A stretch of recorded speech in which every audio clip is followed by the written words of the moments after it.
Yo, dude, you ready to watch some Hannibal TV with the one and only, the Sandman? This is Hannibal here from thehannibaltv.com, and I am with ECW legend, the Sandman, who was also in WWE and WCW. How are you doing today, sir? What up? It's early in the morning, dude, and these lights are bothering my eyes. It was a long night last night. Oh, dude, I think I'm still drunk. Yeah, you're still living the life. Well, it's not as much as like back in the day. You know what I mean? Back in the day, we were like rock stars. The older you get, the slower you slow down a little bit. So, how did you get into wrestling? Let's start there.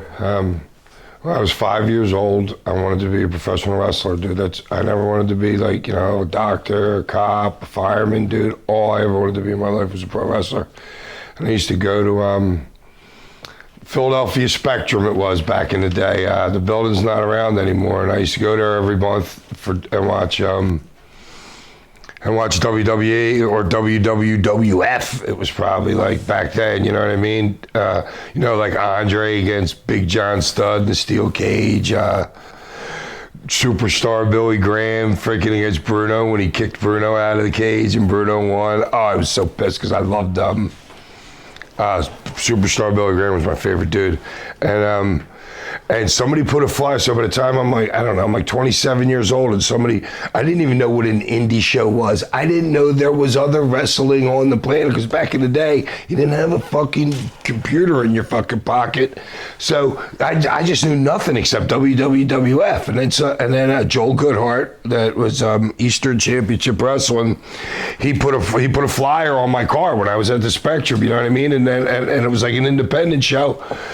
I didn't know any of the guys, but I had to go and check it out. I think because they said, I think Bruno Sammartino was there. Oh, and the best thing fucking was, dude, when we pulled up to the place, it was called McGonigal Hall in Temple College, is not too far from here. And Bruno Sammartino's getting out of his car the fucking same time I am, dude. I was like freaking out, because I'm a mark, the reason why we're here, except, some of the dudes, the football players, that, I can't play football here, I'll try this pro wrestling thing, dude. I even lived it back then, dude. And I'm like you gotta remember, I'm 27 years old now. I'm not like some like happy like 14-year-old kid that still believes it's real. And I met Bruno and I went into the show, dude. The opening match, the first two dudes that come out, I'm like, are you fucking kidding me? I could be one of these guys easily. Gave the dude $3,500 the next day. And started in his school and started in his school like March 6th, and by June 9th I had my first match. And within a year I had already wrestled Superfly Snuka, Ivan Koloff, Don Morocco, Jerry Lawler. Like that, I got so lucky getting taught by freaking dudes that have been in the business. Dude, I mean, it was just crazy just getting that opportunity wrestling those dudes, my first 10 matches. How was Snuka? You had to keep your eyes open because you didn't know he was touching you. The dude was Marty Jannetty, freaking, dude, probably the two lightest dudes I've ever been in the ring with. If they're throwing a punch, dude, you have to watch because you won't know to sell because they ain't fucking hitting you. It's crazy, those two guys. And you got booked in Memphis pretty early on. Dude, I wasn't even 6 months in. Lawler wanted to, because that business was freaking dying. The couple months I was there was the dude, I'm wrestling Jerry Lawler in the main event in Evansville, Indiana. This is before Christmas that year. I don't know, like 89. And this was before Christmas that year, and I counted 27 people in the audience. 27 people in Evansville, Indiana. Dude, we were making maybe like 75 people at the Mid-South Coliseum. You know what I mean? That company was, it was the worst grossing couple months that they had ever done, and I was working with Law. Dude, I got there, I worked with Brian. I worked with his son, Brian Christopher. Next thing, dude, I'm in the business like 6 months, and next thing you know, I go to Memphis, and then 2 weeks later, I'm working on top of freaking Lawler. Wow. Working main events with Lawler, dude. It was freaking crazy how it just like happened. Were you the Sandman at that point? Yeah, I was a Sandman. I had a wetsuit, a surfboard. Okay, so before I went down there, I used to wear like these lime green pants that had like I don't know. I designed them with like an hourglass on here, maybe Sandman down there, black boots. And but Lawler wanted 2 gimmicks, so me and this dude that I started with, JT Smith, who I had probably if I wasn't working, if I didn't get lucky and work one of those dudes that I was telling you earlier, it was me and JT Smith opening up the show. And so he became he was just a regular dude. So he became the Black Cat, and he wore some like like a cat mask or something. And then, so I go to the Pitbulls, I'm talking to the Pitbulls, and because me and those dudes became friends. I'm like, dude, what the fuck am I gonna do? Lawler wants some gimmick, and the Pitbull's like, I got it. So we get in my van, we drive down to Delaware. The Pitbulls ran Philadelphia back then, dude. They knew every bouncer, they knew everybody in every freaking club there was. It was crazy. And we went down to like Rock Lobster or something on Delaware Avenue, talked to one of his boys, got on the wall, grabbed the surfboard, pulled it off, and he goes, here, bring that down with you. I'm like, it worked perfect. So the Sandman was a surfer gimmick to begin with. Well, not the very beginning, but I needed something for Lawler, so I changed to the wetsuit, and I changed and I got the surfboard because he wanted some kind of gimmick. So how was the pay there? Oh, the shit. It was like fucking, I was losing money freaking being there because I've pretty much been working for myself, my whole life with my own businesses. Yeah, I was losing money because I wasn't up here paying attention to this, but I needed the experience to be down there. And that's why I had to roll back. I would have stayed longer, but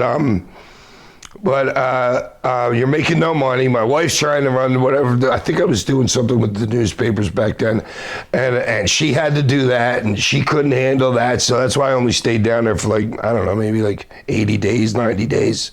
But the pay was freaking $250 a week. So is the rumors true that you're actually a successful businessman? Well, yeah, that's what I've done, concrete business. I was roofing when I was freaking 14 years old, dude. Mostly construction. Now I'm doing some real estate stuff, you know what I mean? But yeah, I don't take orders from people good. So I learned freaking early I got to work for myself.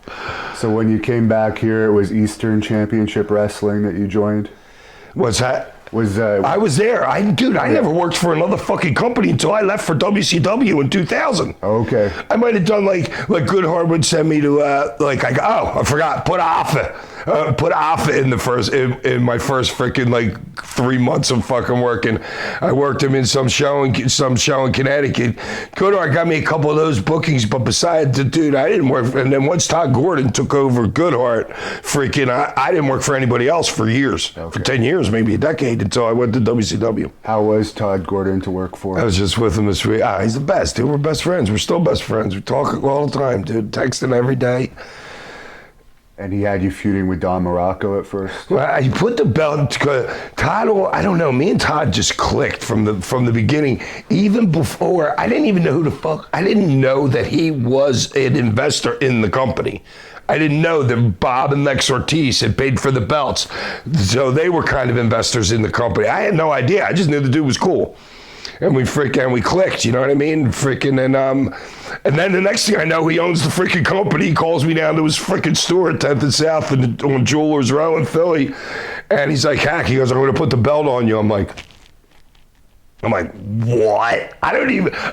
Morocco had the belt, and I guess he didn't want to keep it because that was the last I ever seen of Morocco there. And so I was this guy from the beginning.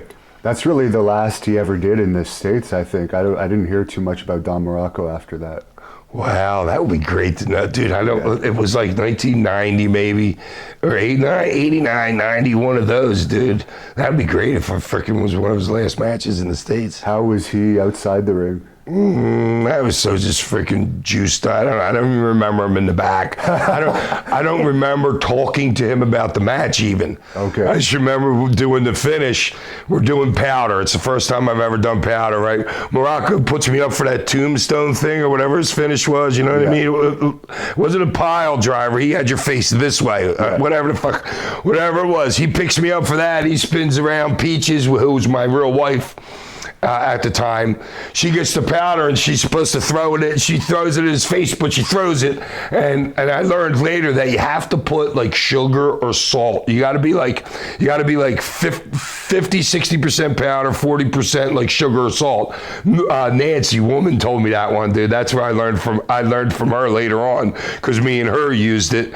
And I was asking her what she was doing. She's like, yeah, dude. I told her we had fucked it up. And then she's like, that's because, you got to put a little weight in there with it. And then so she throws the powder. The powder literally goes like this far. Morocco like sticks his face out, goes like this, falls back, and I wished I had that on YouTube to see how ridiculous it was. And you just mentioned woman. What was it like working with her? Oh, dude, she was the best. That lady taught me so much. That lady taught me as much. As outside of the ring as I knew, like, moves inside the ring then, you know what I mean? Because she had been with Kevin Sullivan for freaking her whole life since she was a kid, dude.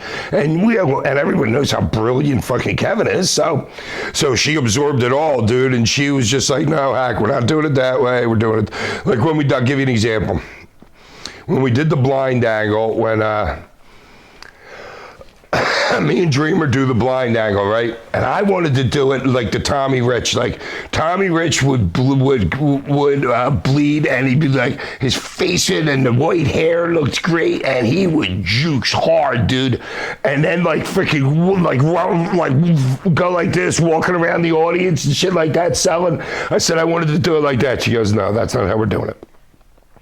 I said, why? It'll be freaking perfect. Everybody will see the blood. She goes, dude, we're trying to blind you. We're not trying to make you bleed to death. She goes, you're going to get hit. You're going to fucking lay there on the mat. And this is how I learned this one, like pregnant pauses. So it's her and Dreamer. And it's like, boom, I get hit. I'm down. Fucking, she looks at me. She looks up, looks at Tommy. Tommy like looks at her, looks down at me. She looks down at me. And there's little pauses here, you know what I mean? And then they both look up like together. Or that's how I remember it, you know what I mean? And it got over huge because people totally believed I was blind. Wow. Which you can't even do nowadays, but we were good at keeping secrets, like surprises and stuff like that. All the surprises, if there was a surprise, I was the one to pick them up at the airport because I was the one that they could trust that nobody else would find out about. I remember Steiner and a couple other guys coming in, and I had to take them out to dinner and shit before the show. Were you shocked when she was killed, I guess? Oh, yeah, what are you fucking kidding me? Yeah, dude, I hurt right there. I hurt my heart right there. Yeah, dude, I was fucking devastated. I couldn't move. Vince got us all together. I'm in, what's that town in Texas on the fucking ocean? I forget I'm in Texas. And, there's like 70 of us there. He sits us all down, and we knew it was going to be Benoit was dead. And then they hit us with the kid. And fucking and Nancy, and I just started bawling. I couldn't move. I was in that seat for another 3 hours. Everybody else was going or doing whatever. I was so devastated. I couldn't even move because our sons were the same age. My son, which son was that? Oh, that was Oliver. I had 5 sons, so I'm trying to think of like which one it was. And yeah, they were the same age, and they would bring them to shows, like the big shows. So fucking our kids would play together, and me and Nancy were super tight. So obviously she knew, because Chris had been in he had been in ECW for a long time, but me and him didn't talk much. It's like, hey dude, how you doing? You know what I mean? But then I guess he figured out. Nancy told him how cool I was, and Chris buddied up to me like right away. Oh, and then I had to tell, I had to tell who was in the ring. Oh, Davey Boy was Davey Boy? Oh no, that was an Owen Hart story. That was when Owen died. Sorry, that was a different story. So I forget where I was. Where the fuck was I? With Owen Hart dying, you must have been in WCW then. Yes. Oh, yes. And I think Davey Boy and nobody wanted to tell him. Oh, no, that's it. I'm a freaking idiot. No, it was Chris that was in the ring. All right, so that's the Benoit thing. Chris was in the ring, and everybody's phone just starts blowing up. And I think it was DDP was the first one to say to him, he's like, dude, Owen just fell out of the fucking ceiling, whatever. We didn't know that he was actually freaking, like, dead right away, but like 10 minutes later. And Chris is in the ring, and nobody wanted to tell him. And I had just lost my brother. My brother had died, and Chris knew that, and And so I was like, dude, no, like, what the fuck? Who's going to tell Chris? I said, I'll tell him. And I told him I don't even remember the action, just just astonishment. You're like, whoa, what the fuck? You know what I mean? But yeah, I was the one that had to tell Chris then. So you were close with him? Chris was cool, dude. I don't know why he liked me, but yeah, he was really cool. And you worked with Shane Douglas a lot, of course. Any thoughts about him? Yeah, he was the shits back then. Shane was, look, we're all fucking full of ourselves. And dude, me and Shane are cool now. We're really cool. I like Shane. But back then, me and Shane didn't get along. Shane didn't want to lose to me in a fucking championship match. And it made himself look bad. Because, well, one, if I'm getting over more than you are, and you gotta understand, so I'm drunk going to the fucking ring. I'm just having fun. Shane's all like fucking, oh my God, I'm not franchise. Him and Taz, like, yo, put your gimmick away, dude, when you walk through the fucking curtain. You know what I mean? That's how those guys were back then. So that's why we didn't get along. And a lot of people didn't like Shane, and everybody didn't like Taz. So Shane doesn't want to lose the belt to me because he's going to go do Dean Douglas in WWE. But Shane doesn't want to lose to me, so he came up with this was Nancy again. It was her idea. She goes, listen, and Nancy didn't like it that he didn't want to lose to me either, because me and Nancy were clicking hard right here, dude. We're fucking. She knows we're taking the fuck off. I don't even realize it yet, but she knows my career's going, and so she was pissed off at it. She's like, I got this. So she did something where he's got me in like some. I don't know, he's behind me and he's like trying to choke me from every stand. She hits him on the fucking calf with the cane. He falls over and I pet him. I'm like, dude, that just looked like total shit. And so he didn't want to lose to me, but Nancy was like, we're going to do it this way. She took care of the whole thing, and then she came back and gave it to me. I'm like, okay, if he wants to look like shit. Dude, if I'm losing, I want to lose strong. I do not want to lose weak like that. I don't care who you are. And I've lost 90% of my matches. The only time I won is when they had to put the belt on me because freaking somebody was leaving for WWE. I had the belt 5 times. The first time was the only planned time. Everything else was happenstance. Somebody's leaving, put the freaking belt on. I don't even know how I got it. Who the frick was leaving? How I got it the second time, and then the third time was an act. That was an accident. The fourth time was oh wait, who left on the third? Was it Cactus? And then it was supposed to go on freaking like it was on me, and Paulie didn't want me losing to Steve Austin, so he has Mikey beat me, which I didn't give a fuck, and then Austin was going to beat Mikey. Mikey beats me, Austin signs with WWE, so I got to take the belt back from Mikey, shit like that, you know what I mean? The first one was the only one that was like outright booked and planned. The rest was because somebody had the belt and they were leaving. How did you get along with Austin? Dude, I didn't spend much. I had to spend like much time with him, but he was one of the boys. Okay. He fit right in the locker room. Some guys will come in. Everybody that came in was like, wow, this is a really cool locker room. I mean, we were just everybody got along, and they were coming from places like if they had worked for Vince and they know how the fuck it was. I didn't know how it was up there yet, but they all knew that it sucked up there no matter what year it was. So they came into our locker room and they loved it. Whose idea was the cane? Okay, here we go. Paul Heyman's got Paul Heyman's Todd hires Paul Heyman to do the book. It's a Sunday afternoon, and I'm here. You want to hear? This is how lucky shit is for me.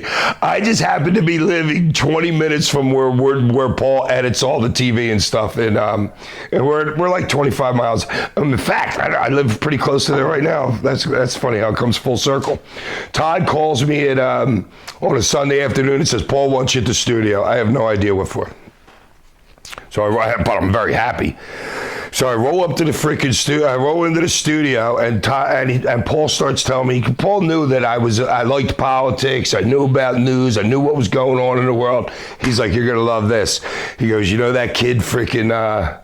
I'll give you his name in a second. The kid that He spray painted cars in Thailand, and then him and a couple of his boys got sentenced to 8 whacks with a cane. But their cane is not the cane that I have. Their cane is like a cherry tree, and it's wrapped with vines, and it fucks you up. So it was big news in the United States that this American kid was going to get caned. He goes, so you're going to have a cane. I'm like, okay, see, I'm not getting it yet. I don't see his whole picture yet. You know what I'm saying? I'm just like along for the ride here. I'm like, well, and we're standing outside when we're talking because I'm smoking a cigarette or something. And I'm like, well, what are we going to use for a cane? He's like, Paul doesn't even have this part figured out yet. He's got the whole, he probably got 6 months in his head, but he doesn't have figured out what's the cane going to be. He looks around, he's like, walks up to a tree, pulls the branch off the tree, breaks it, pulls the leaves, things off. He goes, wrap some black tape around that. That's what we use as a cane. Well, that was the shits, but we used it for the promo that night. Oh, dude, I would love to see that promo again. So we used that cane for the promo that night. And then I remembered, at this point, Tojo Yamamoto. I had seen something with him. And he had a cane in the ring. So then I had to figure out how to go find one of them, and I found one in the city at this martial arts store. But you got to remember, it wasn't easy back then, dude. You had to fucking go in a phone book or something. Yeah. You weren't just asking your phone, dude. And I didn't even know that it was called a kendo stick. So even that, I didn't even know what the fuck I was looking for. I just know what it looked like. And I forget how I ended up getting Nobody knew what it was until you started doing it. I know, dude. That's just that lucky shit. You know what I'm saying? Somebody leaves, put the belt on hack. Oh, it's big something in the news. I get a cane that I'm known for. You know what I'm saying? It's like, it's great. Everyone remembers the Dreamer thing when you whacked him numerous times. Oh, dude, I beat the shit out of him that night. But that was understood between me and him. We knew that freaking violence was going to sell. You know what I'm saying? I don't know how, but we just knew, dude, if we're going to do it, we're going to do it hard. And we're going to do it good. I made him believe with the first shot, too. It was great. And you worked with Cactus Jack, as you mentioned. How was that? Yeah, Cactus didn't like me working because by this time, I'm on a roll, dude. I'm super rock starring it at this point. And Cactus didn't like me going to the ring drunk. In fact, but it was poetry, me and that dude in the ring. He didn't really like me outside of the ring much. You know, we weren't like boys. You know, Cactus is a different kind of dude. But in the ring, dude, it was easy. It was just easy with me and him. I would do most of the calling. That's do most of my career. I did the calling, no matter who I was in the ring with. It was just except like Lawler and stuff like that. But I'm always doing the calling. What was it? Where was I at?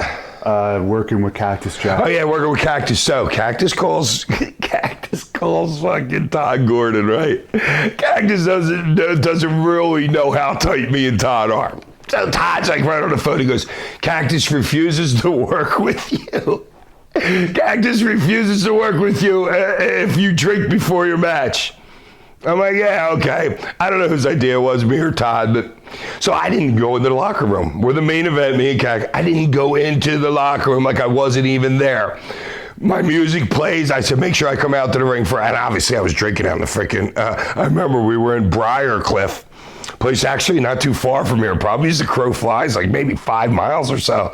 And we're out. I'm drinking in the graveyard. Same. Don't say that story, hack. All right, there was a graveyard right across the street. So I'm drinking in the graveyard. I always had this thing with graveyards. And walked into the ring. I was drunk. I said, well, so Cactus, I heard you call Todd Gordon. I told the people the whole story. I said, well, I'm drunk. You're going to wrestle me? He had to come out then. What's he going to do? Stay in the locker room? So that's how I dealt with that situation.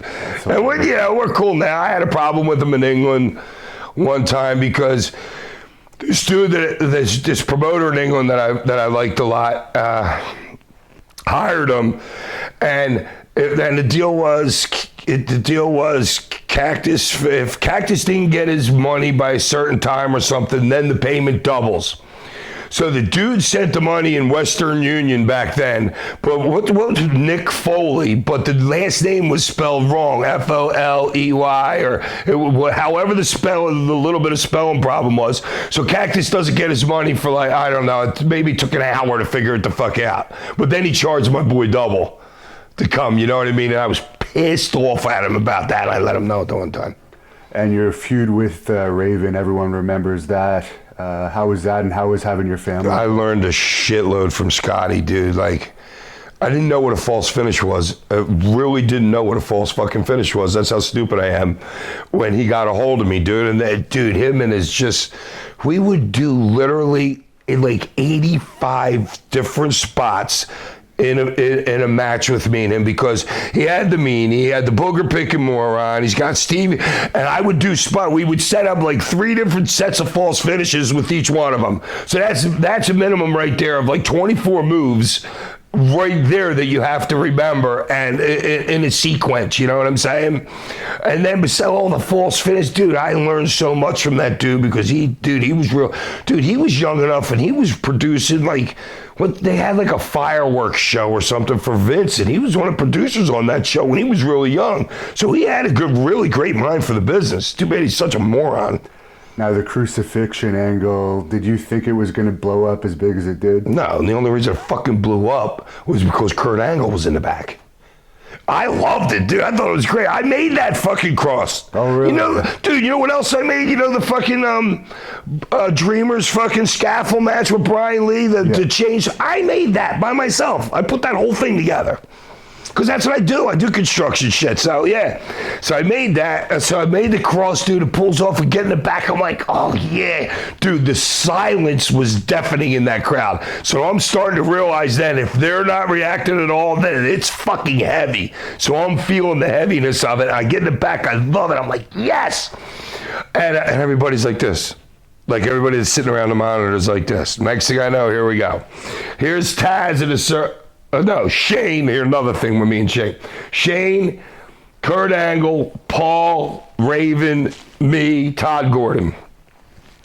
We get in the fucking back, and you know, and the funny thing is here that 6 months later, Kurt's in the WWE, Austin's getting hung on a fucking cross just like we did. And you think he went to Vince and fucking complained? But I understand him a little bit then, because, you know, people don't do, like, religion was never involved really, like in wrestling like that in the Northeast, so he's pissed. Wow, I said no. I did not want Raven to go out there and fucking apologize, which was part of their kooky fucking answer. I was like, fuck this, and just walked away. Scotty, do not go do that. He goes and does it anyway, which, man, I was like, I wasn't mad at him for doing it, you know what I'm saying? He didn't want to fucking do it either, but that was just shitty out that they can. If you really think about it, it just pussied up the whole fucking thing that we just did. And he really didn't need to say, I don't know, I just really disagreed with that one bad. I let every single one of them know it too. Fuck that, fuck all you. He should not be doing that. Kurt was there, dude. I didn't know who the fuck Kurt was. I didn't care. He ended up getting corrupted in the end anyways. You know, but dude, it's just funny, dude. Vince has got somebody on a cross less than 6 months later, I'm pretty sure.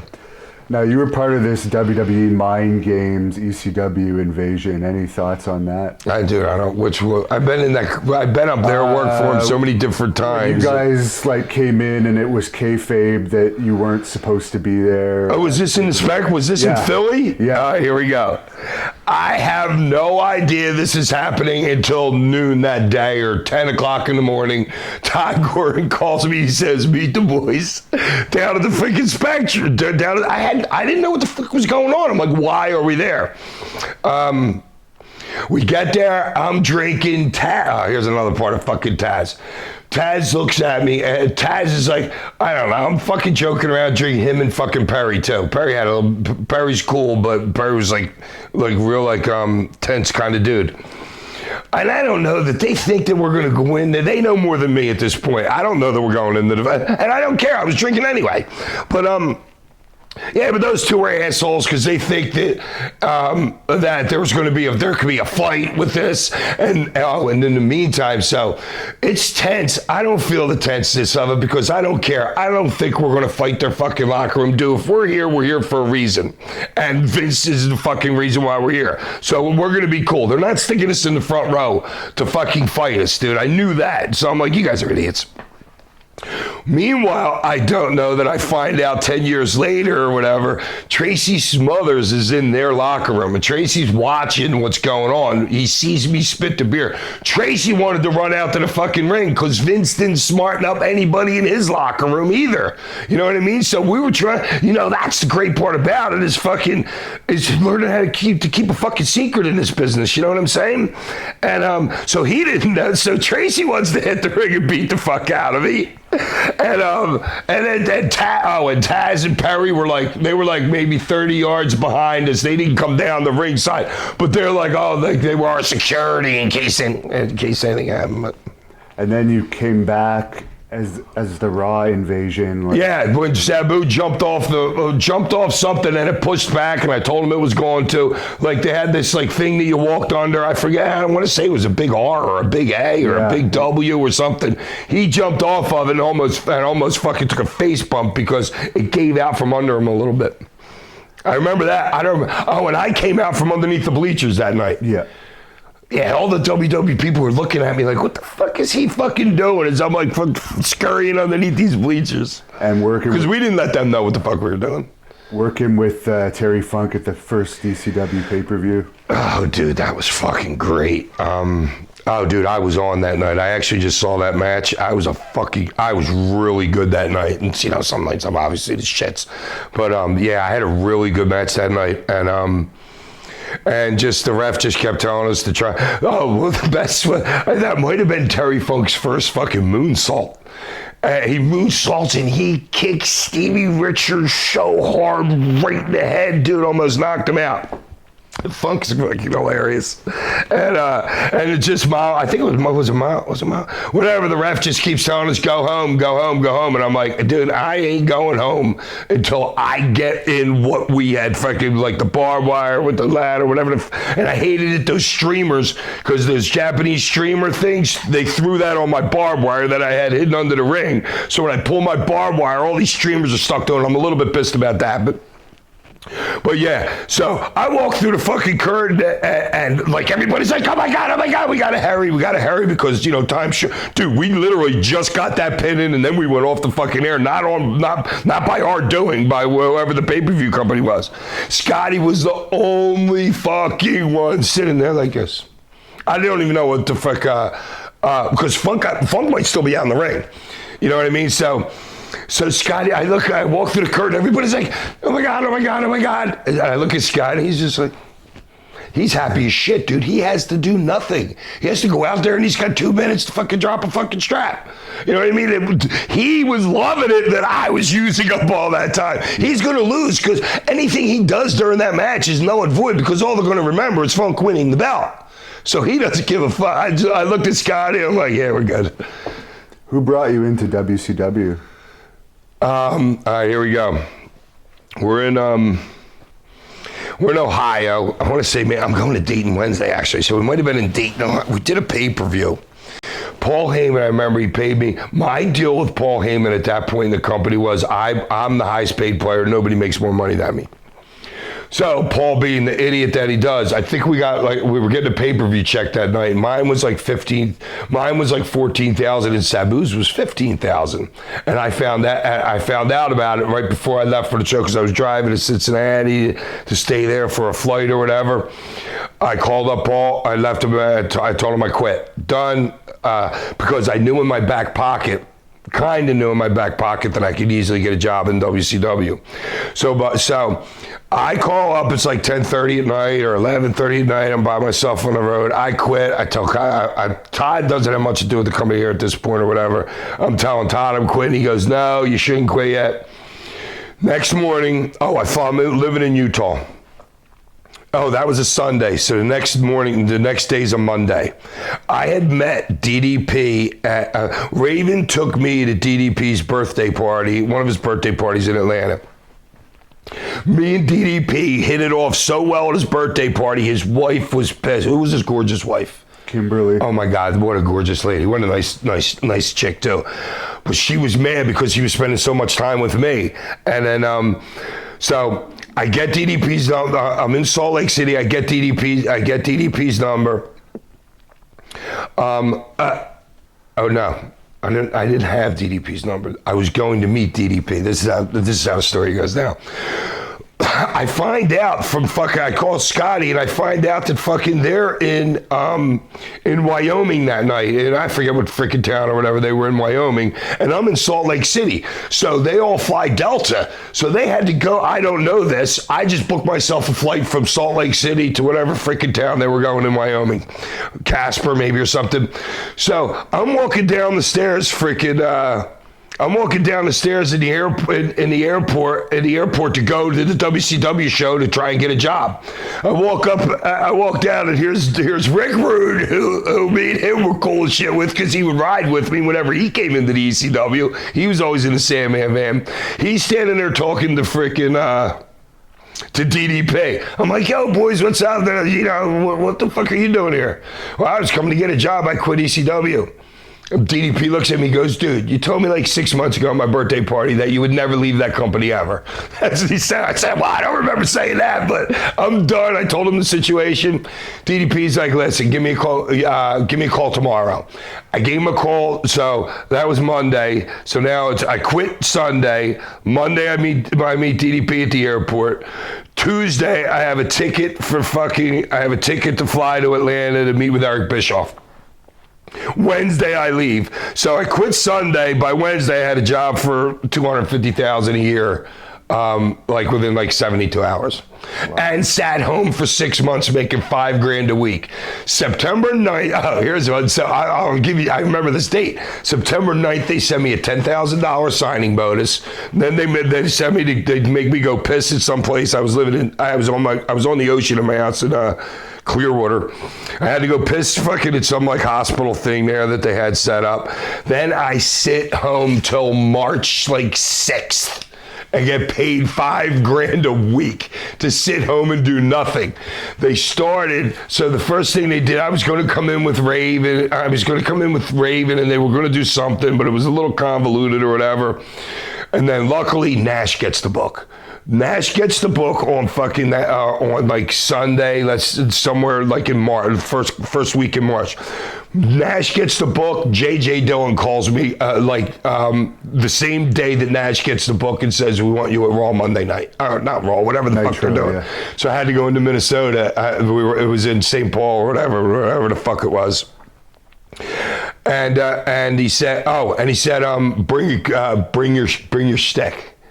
But I didn't have my stick in this. In the things that we shot some vignettes with Raven at this house that they rented out with a pool and shit like that. Me and him were playing chess, and it was just stupid. I didn't like it, but they pay me $5,000 a week. I'll freaking suck their fucking dick if they want me to. That's my psychology there, you know what I mean? Fuck. I just made $125,000 and did nothing. So I hated that. So I go into freaking, so I'm in Minnesota. I'm the first person in the freaking locker room. Next person in the locker room, Sting. I introduce myself to Sting. He pulls out some cards, starts shuffling. And Sting's like the best freaking, spade? Whatever the fuck game we were playing, a rummy or whatever. 11 card rummy or something. I know how to play cards, but I'm not interested in that game. But I play them anyway, and I kill them. So Sting hates me right away because everybody's coming into the locker room now and they're seeing me beat Sting at freaking cards, and he's one of the best dudes, so I'm sure he wasn't happy about that. So then we go into freaking 2 hours later, they pull me into room. Dusty Rhodes is in there. Nash is in there, Bischoff's in there, and a couple lackeys. Dusty gives me the barbed wire right then. And I'm like, oh, nice. He goes, no, I wish I could do a Dusty imitation. And he's like, listen, oh no, feel it. And it was rubber. So those barbs were rubber. It was all, I've never used fake barbed wire. Anything else did was real barbed wire.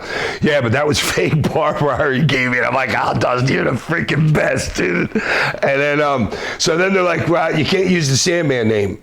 I'm like, what? I said, dude, I own the Sandman name. I can prove, you guys know this. I'm proving that I've owned it. Yeah, but we're worried about getting sued. This is what the fucking, this little dweeb tells me, their lawyer or whatever, little dweeb, the guy's probably a hotshot lawyer making like $1 million a year. He's telling me, well, we're worried about getting sued from a Sandman concrete company in California. Sandman, I'm like, dude, I am a wrestler. I am not them. It's a totally different thing. Lost my argument. So they're like, well, what are we going to do? Well, what do you want to, I don't know. Whatever happened, I'm like, listen, why don't I just go out there and grab the microphone and call Bigelow out, and you guys don't call me anything like I took over the show. They're like, all right, they like that. That was my idea. And so then the next week, I'm sitting in the freaking hallway. Nash comes walking. He's like, dude, they're not going to let you freaking use the Sandman. What do you want to be called? I said, call me Hack then.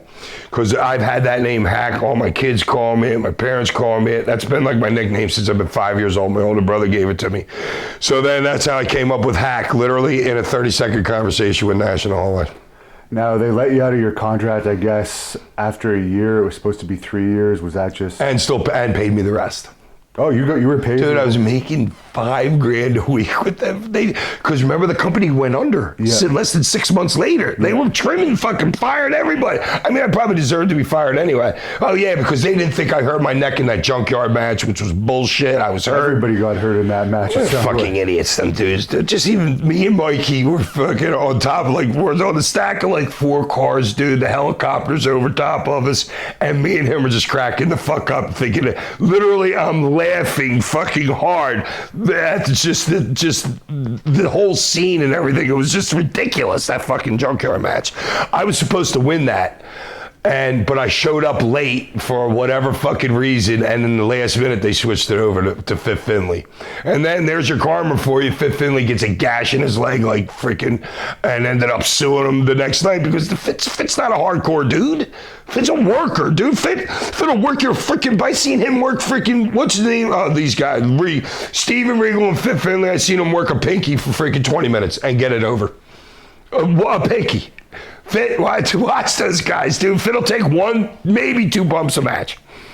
Same with Regal, dude. They're freaking great workers, dude. Fit didn't need to be in a hardcore match. I'm not sure when this happened, but Rob told me to ask you about the story in Minnesota with the taxi driver and Steve Corino. Do you have any recollection? Was it? I don't know. It could have been like a Habib taxi driver back then, a guy wearing a turban, and I knew where I was going, and this guy was trying to take us to the wrong place. Francine's in the back, Joel Gertner's in the back. Maybe I didn't even think Carino was there. Okay, yeah. So I noticed Habib's trying to make money out of us, and So he's taking me away that I didn't want to go. I wanted him to go another way. So I start fucking, I'm like, no, dude, I start yelling at this dude. So this dude, and I'm not paying attention to where he's driving now, but he circles back. He circles back and goes back through the airport, and he goes near where the rest of the Habib taxi guys are. And it was crazy. It was like I was in Egypt, and they were all like yelling at us and shit like that. Meanwhile, and so there was something to do with the police officer was right there because it's airports. There's cops fucking everywhere. So I'm pulling all my drugs out, like throwing them in the back seat. I got cocaine on me there. I got pot on me. I got a bunch of pills on me. You know what I mean? So I'm throwing all that stuff to Francine in the back. She's like hiding shit everywhere. And then they switched this out of the thing, but the cop was on my side because these guys were known for doing shit like that. You know what I mean? Taking you on a roundabout loop. You know what I mean? So the cop's like, yeah, God, let's get you another taxi. Get the fuck out of here. Now, you ended up going back to ECW. Did you ever have any problems with your pay when you went back? All right, here we go. Funny. So now, you want to keep secrets? Nobody knew that I was coming back to ECW. Because one, you're not supposed to, because you got a 90-day non-compete, which I didn't care about their 90-day non-compete. I knew the company was going under. I figured I could at least get that by and get paid for 90 days. And so nobody knew I was coming back. And yeah, Paul didn't miss much with me, but I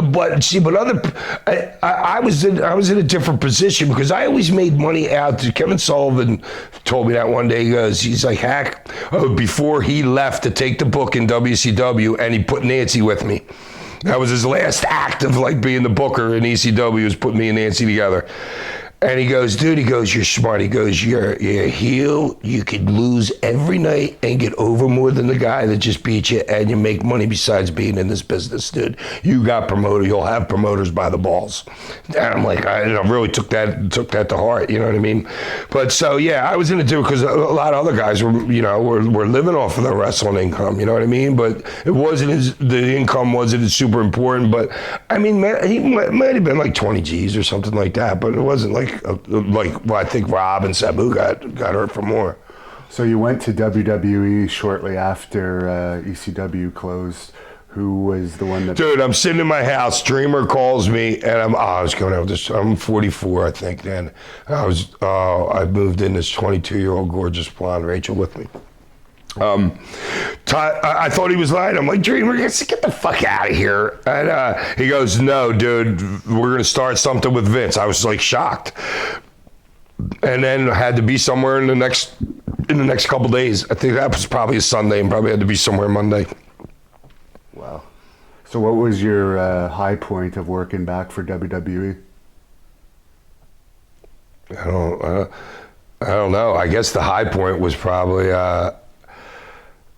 I guess there's two, like maybe WrestleMania, if you look at it from just being in the freaking stadium wrestling in front of 83,000 people or whatever is like insane like that. But I guess Sandman's high point in the company would probably be wrestling the Big Show for the hardcore belt.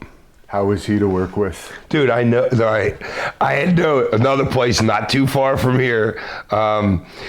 My first wife used to work at used to be a stripper at this strip club. So I go down there. I met Big Show. Big Show was a huge Sandman fan, and every time I was there, he would try and get me to train him. But I'm like, dude, I'm on the road too much. And then I got another business going. I'm like, I'm sorry, and I'm fucking stupid. I probably, if a big dude like that would come to me now, I'd be like, yeah, come live with me, dude. I'll take care of you. You know what I'm saying? Freaking, I'll make you a superstar. And then you'll support me for the rest of my life. But yeah, the Big Show wanted me to train him. And so we would hang out at the strip club together. He was the head freaking bouncer. I probably met him through the Pitbulls. And so me and him had known each other for a while until we met up for Vince at that point. And he was cool. He was hurt that night. His back was killing him. I'm like, dude, we didn't have to talk much. Actually, he was in his bus because he traveled in a bus, not like a car. He had a big ass, like 40-foot bus with the bed in the back and everything. Went in there. We were smoking a joint together. I'm like, dude, what do you want to do tonight? He's like, dude, my back's fucking killing me. I'm like, we're good. You hit me with your finish when the time's right. He's like, okay. So all I made him do in the match was chop me. He did his two moves. He took a bump on, but he chopped me like 5, 6, 7 times. And I would be like, chop me. And he goes, no. He's pushed me back. He's like, no, I don't want to. I said, chop me. What else are you going to do? Your back's killing you. He's like, oh yeah. Boom. I'd sell that for 30, 40 seconds, roll around the ring, and we just did nothing. He got color for me, which wasn't, I had no idea that he was going to get color. So yeah, it was just nice and easy. What did you think about the whole WWE version of ECW? Okay, dude, I thought I didn't have any preconceived notions because I knew it was going to be a fuck in the end anyway. You know what I mean? So I'm just like, I'm here for the paycheck, dude. And that was the only good thing about being in that company was the paycheck. And then once they moved me to Raw, I started asking for my release anyway because I didn't want to be on Raw. I hated that locker room. I had no friends I had none of my ECW guys with me. And I hated being on Raw. But they put me in a good spot with Carlito, the Kane on the pole, and we were going to go somewhere to but I don't know. It just, that locker room sucked fucking being there. Everybody's like walking on pins and needles. You can't trust what anybody's saying. Everybody walks around scared. It's freaking horrible. How was the pay there? Because Justin Credible told me it wasn't that great in WWE. Well, maybe not what he was getting paid, but I was getting paid good. Wow. Yeah, I probably did I did 200 that year and worked like fucking 10 times. And then the next year, did you get $75,000 for the video game? I got $40,000 from WrestleMania. I did 2 moves for $40,000. You know what I'm saying? So yeah, money was fine. And you've said Chris Candido has been one of your favorite people in ECW. Is that true? Well, yeah, dude. Chris was the night. You know how everybody says, like, if you go to a funeral or something, you're like, oh, he was such a nice dude. Chris was the fucking nicest dude, genuine, nicest guy in the freaking world. Too bad he got Tammy just fucked him up, but yeah, Chris was great, and the best thing about Chris was, because Chris had been to WrestleManias already and shit like that, you know what I mean? So by the time he got there, he'd been around the block before, and he would just, all he cared about, he would go in the ring and try and pop the guys in the locker room that are watching the freaking match, doing just anything to make us laugh. It was great. And what did you think of Tammy in your own personal experiences? Yeah, dude, I don't like to say a lot of bad shit about people, but she was the shits. She was horrible, and everybody knows. Anything I could say isn't something that's been said already. How did you like your time in TNA? You had several stints there. TNA sucked, fucking. I mean, it was good because I got to spend a lot of time with the devil there. Jim, I don't know his name. Remember the devil from ECW? Oh, the red guy called him. Jim something. James Mitchell. Yeah. Oh yeah, used to spend freaking. I used to get to spend the night with him partying freaking every Wednesday night. But TNA sucked. You know, Jeff Jarrett was freaking running. You know how Jeff is. You know, listen, the first day they bring me in, right? Was that the first? Maybe not the first. That was the first day, but they did a faction with us, with me, Perry, New Jack, something like that. You're gonna love this. So, Jeff Jarrett gets in the ring and they're going to do an NW. They're going to do whatever the TNA faction against our faction.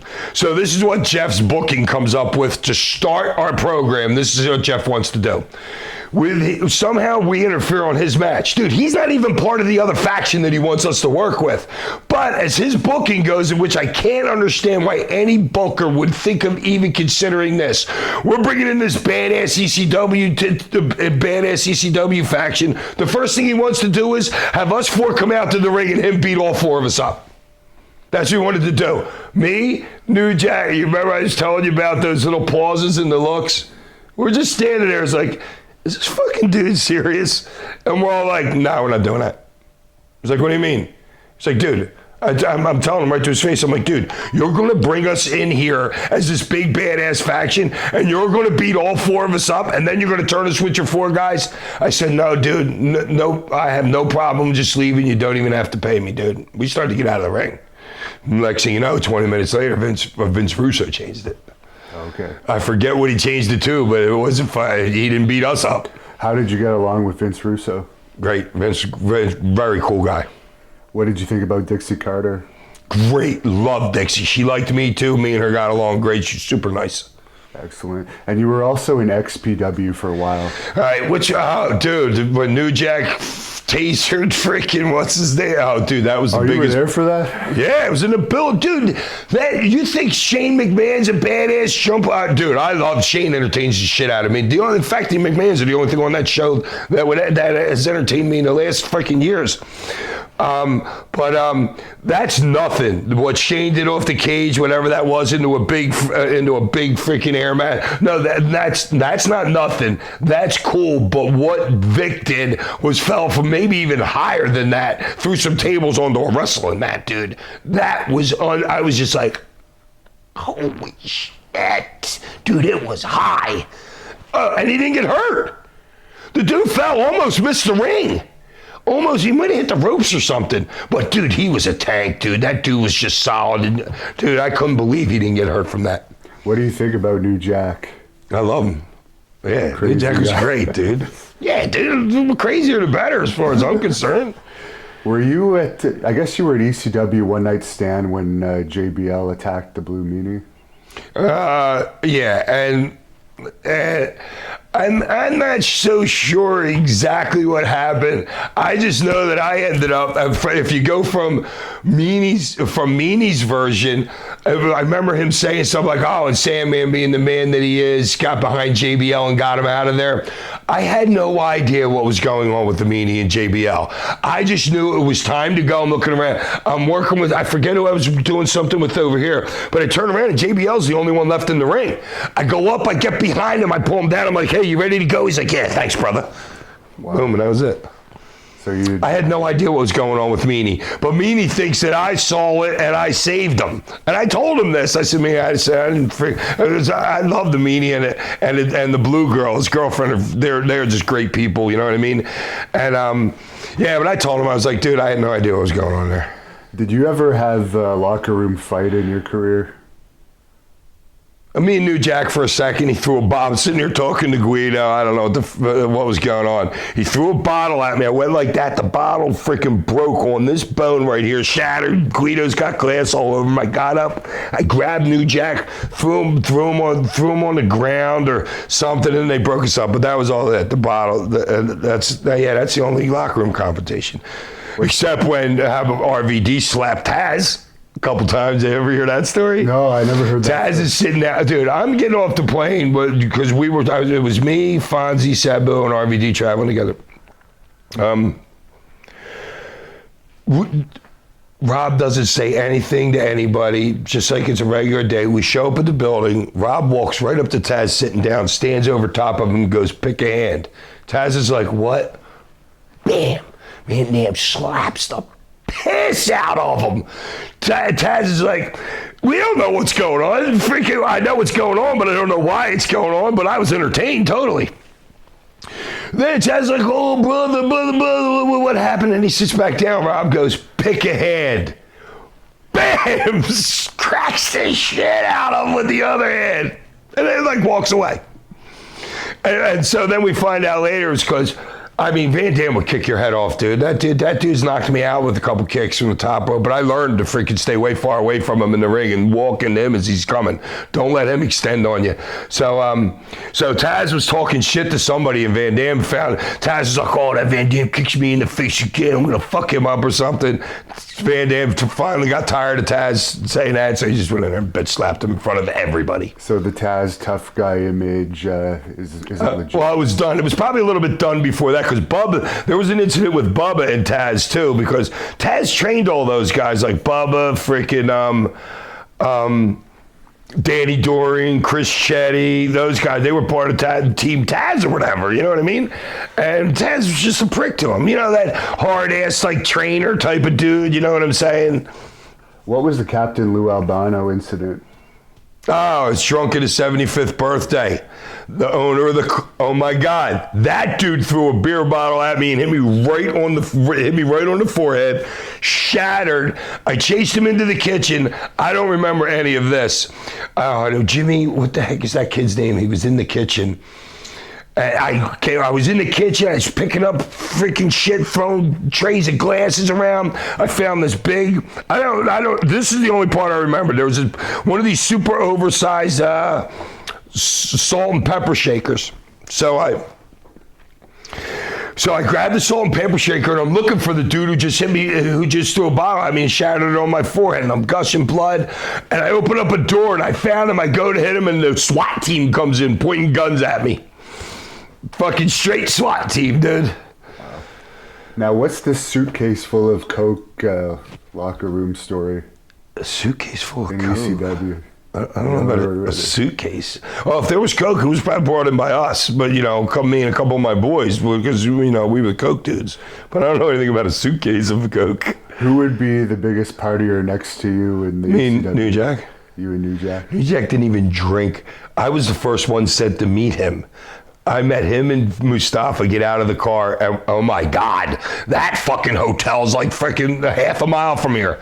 Freaking, I was the first one to meet him, you know what I mean? And Jack doesn't know what the specs. He came off as a badass, and I respected him as a badass too, you know what I mean? So I'm like, oh, this guy's gonna be fucking great for this company, you know what I mean? Yeah. So we became friends, but he didn't even drink when he started here. And the next thing you know, like 2 years later, it's fucking yard out, dude. Who would you say you hate the most in the wrestling business? No, nobody. I don't really have it. Have like a hate. You know what I'm saying? Dude, I got lucky in most of my experiences. You had that incident with the ECW zombie. He ended up killing himself, unfortunately. Do you think... What was his name? Tim. Oh, Tim was great, dude. I liked him a lot. He was a real nice guy.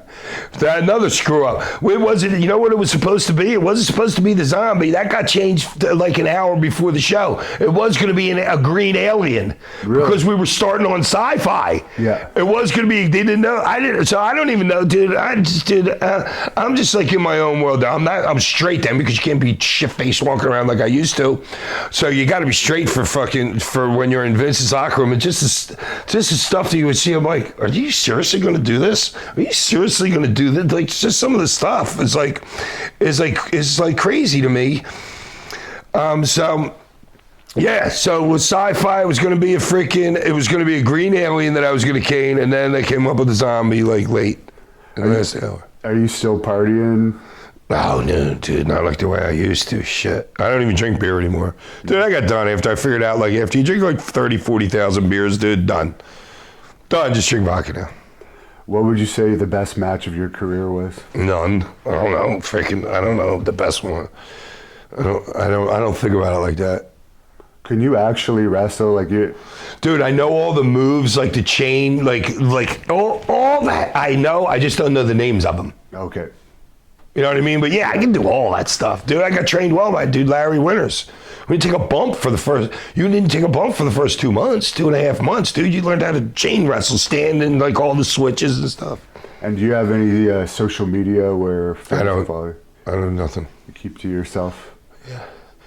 I only had Twitter. Yeah. And I was using Twitter, but I'm sitting in my son's house. I gotta take a shit at my son's house, right? I get up off the freaking toilet. I was doing something with my phone. Now imagine this. You just took a shit in this toilet, right? But your whole world just fell in that toilet. So literally for like, it felt like an hour and a half. I'm like, oh my God, do I put my hand in there to get it? Do I not? Do I do it? But I do it real quick, boom. I take the phone out. I do that rice thing. I stick it, I wash it off a little bit. Then I stick it in the bag with rice. So then everything came back good, but my speaker thing was screwed up. So it was like an iPhone 5, literally, and that was like last December. So then when I was and I never backed it up the whole time I had it.